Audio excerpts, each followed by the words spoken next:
welcome back to my YouTube channel. So if you don't know me, my name is Shelly. I'm a third grade teacher here in Northern California. And this is gonna be just our typical classroom vlog, a day in the life of a third grade teacher. So this is kind of behind the scenes what we go through, things that I'm feeling, my real second year teaching experiences. So if these are the kind of videos that you want, if you're a new teacher or you're thinking about being a teacher or you're not a teacher, you're just kind of like, what the heck do teachers do? This might be the place for you. So go ahead and click that little subscribe button and keep on watching. This has been kind of a crazy week because first and foremost, spring is hitting hard here in Northern California. All the things are blooming, allergies are real, and spring fever in a classroom is a real thing. I was talking to my principal and he was like, the girl drama spikes up in the spring, the parent drama spikes up in the spring, and it's just something about the spring. So it's definitely hit here. We did an activity earlier in the week. I posted on my Instagram, so if you don't follow me on Instagram, go ahead and follow me now, at Early Adventures. But basically, I saw another teacher on Instagram do this, and I was like, I have to do it. We basically made a poster of things that we may no longer ask me, which is just like basic routines from the beginning of the year. So we did that at the beginning of the week because that's how spring it is here. And then yesterday I was out because in my district, we do, for new teachers, twice a year, I get a paid sub and I get to go around to different third grade teachers in our district and just observe. And I learned a ton of new things, some of which I'm gonna implement today, so I'll share that with you in a minute. And then, so I was out yesterday, so I just walked into a sub, and my room actually looks incredible for a sub. You know when you come in from a sub, you're like, oh God, please be in one piece.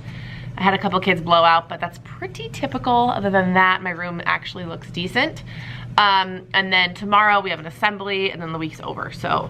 Crazy week, but it is what it is. And then of course testing, state testing is coming up at the end of April for us. We don't have spring break until April 15th. Our spring break is super late this year. It always goes around Easter. So I'm like over here on Instagram and everyone's like, oh, spring break. And I'm like, I still have 3 weeks, but whatever, because we had a weekend in February. So anyway, okay. I'm gonna walk you guys through our schedule for the day. I'm gonna chat about what I learned yesterday, my observations, and then we'll get this party started. So if you wanna see what we do in this third grade classroom, go ahead and keep on watching. Let me just show you, if you don't believe me, with the sub, like, it looks pretty good in here. I'm not gonna lie. The back table was decent. This is the only thing that drives me nuts that I wouldn't have let them leave, but it's not so bad. So let me come over here to our schedule. This is our morning. We are gonna do some math bell work, morning meeting, and then math. Ironically, the lesson that I'm teaching today is what I watched yesterday, so I'm gonna do something new today I'm really excited about. Cursive, recess, library, silent reading, and this is so I can pull a couple small groups, the silent reading block, just because I don't always trust a sub, sorry. We're starting a new art project, also something I saw yesterday and I'm really excited about. Lunch, read aloud, daily language, pack up, go home. So I've mentioned this before, but in our district on Thursdays, we have early release days. So we get out at 1:50 instead of 3:10, because we always have some sort of a PD or grade level planning or something on Thursdays. So that's today, hence the shorter day. Okay, so I do wanna chat about math really quickly. So we are doing area and perimeter. We haven't actually started perimeter yet. We started with area because they know multiplication, so we just decided to go backwards, whatever. And yesterday I watched a third grade teacher teach area and the use of the distributive property, which I've been like avoiding like the plague, and she just did amazing. And so I'm literally gonna do exactly what she did. But something she did to start her lesson, which is what I'm gonna do today and probably for the rest of my career because it was amazing, is she had a couple like practice problems on the board. There was like 3 of them. They take out their whiteboard marker and instead of using a whiteboard, they just write on their desk, which I've had the kids do before. That's not the amazing part. They solve it on their desk and then she goes, okay, everybody stand up, do a gallery walk. Walk around the room and check out everyone's work. Notice the amazing work kids are doing. It was just genius because the kids can see other ways that kids got the answer and how it's okay to solve things in more than one way. And it was just like so powerful. I was like, don't know how I didn't think of that. So we're gonna do that for math this morning to kind of review some area. We are gonna take our assessment tomorrow, maybe. We'll see how they do today. And then for the distributive property, I'm gonna bring them to the carpet with 2 colored crayons and we're gonna split up some arrays and that's pretty much gonna be math. Distributive property when it comes to area is kind of tricky. However, we need to teach them all the things that we can, all the strategies we can before testing because they get no resources. So that's what we're doing in math today. Ow, my arm hurts. Oh, there we go, okay. And then we are doing cursive. It was funny, a lot of you were like in my last video, oh my God, I'm so happy you guys still teach cursive. As far as I know, it's a standard. in California. At least, I'm pretty sure now. I like want to go check. I have my standards. Hold on.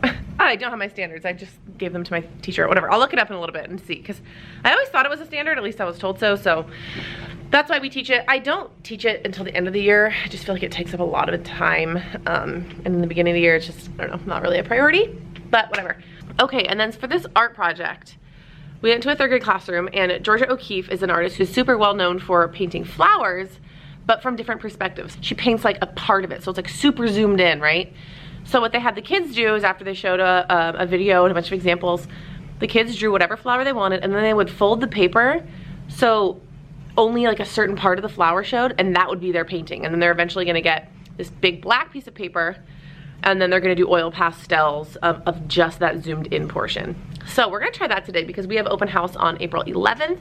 So I thought that would just be something beautiful to put up in our classroom. So we're gonna start that today. Other things that I just learned from my observation, I'm so grateful that my district does this, because I don't care if you're a 1st year teacher, 2nd year teacher, or 15th year teacher, watching other teachers is so incredibly powerful, and I don't think there's any better way to learn and improve in your craft. That's just my personal opinion. If you don't agree, whatever. But let me see. So that gallery walk was like my big takeaway from the first teacher that we saw. She ran her ship tight, man. I was like, dang, crazy. I kind of went on a rant on this on Instagram, but not all of you follow me there, even though you should. But I do want to mention it here because I got a lot of responses of people like, oh my God, thank you so much. I needed to hear that. That first classroom we went into, it was actually where I student taught, and it's in a kind of a rough area. The behaviors are typically through the roof. When I walked into that classroom, those kids did not make a peep. When she excused them from the carpet to go to their tables and gave them like 4 directions, they didn't make a sound. I was like, I'm sorry, what? Like, nobody spoke, and she ran such a tight ship. She kept going, represent yourself well. And I was like, oh, okay, I like that. But oh my God, after I left there, I was so overwhelmed. I was like, I'm a horrible teacher. My kids can't do that. Like, what am I doing wrong? And I was like panicking. And then the second classroom we went into, she was a very seasoned teacher and in a very affluent area, really high parent involvement, high academic success. And that classroom was just straight controlled chaos. She didn't care when they spoke. Kids were calling out, kids were yelling at each other. And I was like, but she was so easygoing, and like that was her vibe. And I was like, okay, I need to just chill. I need to be true to myself and who I am and my teaching style, because just because one teacher does it one way and that works for her doesn't necessarily mean that it's gonna work for me. And I'm thinking, like, if I was that strict, I wouldn't be happy.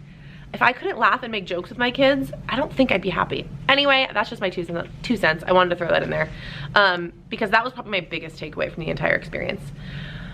Let's see, what else did I learn? So many things. The gallery walk was great.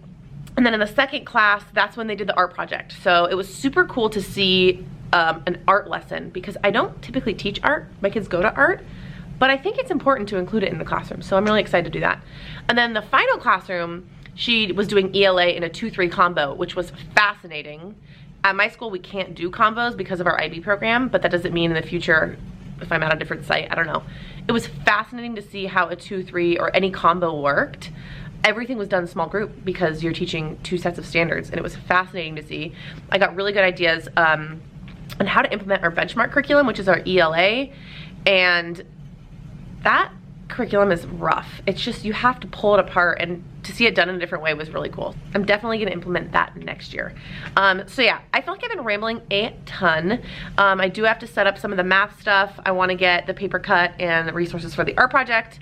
So I'm gonna put you guys down and I'll pick you up throughout the day. I am so sorry for that ramble, but I think you needed to hear it. Hopefully it helped. Okay, I'm gonna stop talking, bye.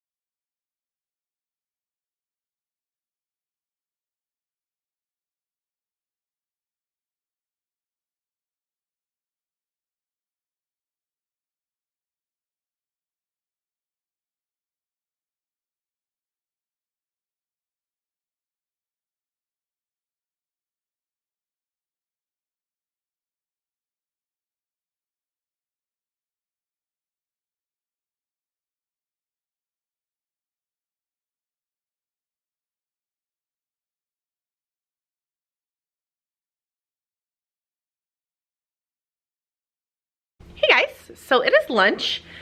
The morning went really well. Some classic behaviors, but other than that, I'm okay. Math went really well. I tried to get some clips of like the gallery walk that I was talking about, and I really enjoyed that. Distributive property, I had like a quick clip. Basically, I brought them to the carpet with 2 different colored crayons, and we went through some examples together. And then library, and then we started our art project. We are doing Georgia O'Keeffe art, so we're zooming in on flowers. So let me show you exactly what I had them do. So at first I showed them a clip of Georgia O'Keeffe and her story, and I showed them a bunch of her different paintings.